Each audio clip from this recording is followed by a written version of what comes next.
السلام علیکم، کیسے ہیں آپ سب؟ امید کرتی ہوں کہ آپ سب ٹھیک ہوں گے۔ اگر آپ لوگوں نے میرا چینل سبسکرائب نہیں کیا ابھی تک تو پلیز میرا چینل سبسکرائب کر دیں اور ساتھ لگے بیل آئیکن کو بھی دبا دیں تاکہ ہر آنے والی نئی ایپیسوڈ کا نوٹیفیکیشن سب سے پہلے آپ کو ملے۔ تو چلیے شروع کرتے ہیں ہم اپنی نیکسٹ ایپیسوڈ، جس میں پتہ چلے گا کہ صوفیہ نے کس چیز کا فیصلہ کیا تھا۔ شجاع فریش ہونے کے بعد لاؤنج میں صوفے پر موجود دیوار پر لگا چھوٹا سا LED آن کیے بیٹھا تھا، جبکہ صوفیہ کچن میں چائے بنانے میں مصروف تھی، جو کہ تھوڑی دیر بعد وہ کپوں میں نکال کر انہیں ٹرے میں سجائے ان کی جانب لے آئی۔ اس نے ٹرے سامنے موجود چھوٹی سی میز پر رکھی اور خود اس کے پہلو میں آ کر بالکل اس کے ساتھ بیٹھ گئی، جس پر شجاع نے بھی اپنا بایاں بازو اس کے گرد حمائل کر لیا۔ شجاع، صوفیہ اس کی شرٹ کے بٹن سے چھیڑ چھاڑ کرتے ہوئے بڑے پیار سے مخاطب ہوئی۔ بولو، وہ ہنوز ٹی وی دیکھتے ہوئے بولا، جبکہ اسے اس ایک ماہ میں اتنا جان چکا تھا جس کے باعث اسے اندازہ ہو گیا تھا کہ صوفیہ کو ضروری کوئی بات منوانی ہے، تبھی وہ کچھ زیادہ ہی پیار سے پیش آ رہی تھی، لہٰذا وہ خاموشی سے اس کی فرمائش کا منتظر رہا۔ تم سے ایک ضروری بات کرنی ہے، اب وہ پیار سے کہتے ہوئے اس کے چہرے پر اپنی شہادت کی انگلی پھیرنے لگی۔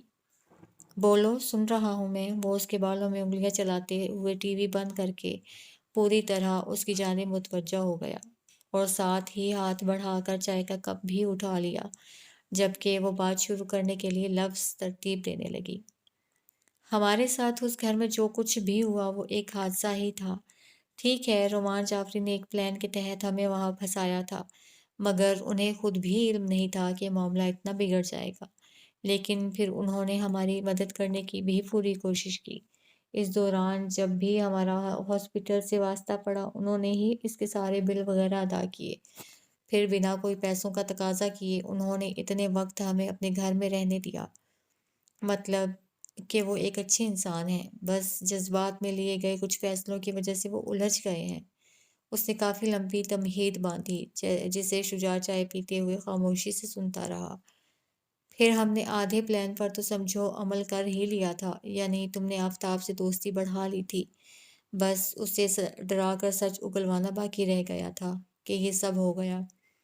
تو میں سوچ رہی تھی کہ کیوں نہ ہم رومان جعفری کی مدد کرتے ہوئے یہ ادھورا کام بھی مکمل کر لیں۔ وہ اس کی شرٹ پر ہاتھ پھیرتے ہوئے بالآخر اصل بات پر آئی، اور اب اس کی جانب دیکھتے ہوئے وہ اس کے رد عمل کی منتظر تھی، جو کہ خاموشی سے چائے پی رہا تھا۔ تم کیا کہتے ہو اس بارے میں؟ اسے سنبھل کر اس کی رائے جاننا چاہی، کیونکہ اسے غصے میں آ کر ہتھے سے اکھڑنے میں بس چند لمحے لگتے تھے۔ اس نے بجائے کوئی جواب دینے کے کپ واپس میز پر رکھا اور اسے خاموشی سے دیکھنے لگا، جو اس کے بازو سے لپٹ کر بیٹھی چہرے پر معصومیت لیے پر امید نظروں سے اسے ہی دیکھ رہی تھی، اور کوئی فیصلہ نہیں کر پائی کہ وہ کیا رد عمل دینے والا ہے۔ اتنے پیار سے باتیں مت کیا کرو، ایک ہی تو دل ہے میرا، کتنی بار ہاروں گا تم پر، اس نے کہتے ہوئے دونوں بازو اس کے گرد لپیٹ لیے، جس سے اس کی کچھ امید بندھی۔